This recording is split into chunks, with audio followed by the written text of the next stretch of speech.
Well, I've got a different take on the jobs they won't do thing. I want to let me run this past you because I've heard that said. I've heard it said ever since George W. Bush wanted a path for amnesty, and but the idea that Americans won't do these jobs. What I would say, well, if you get the illegals out, then the market will stabilize on wages, and those wages will go up for those jobs, so that perhaps Americans will do them.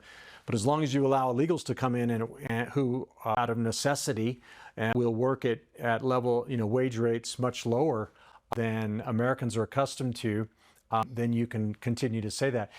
And I would throw onto that we're seeing wages grow now under Donald Trump, and I think a big part of it is because he's closed the southern border and there's not that cheap labor flow into the country anymore. What are your thoughts? And I could be totally wrong. I'm not an economist, but this is how I see it. No, I 100% agree with you on what you just said, and that is the solution. My question is more of looking towards human behavior.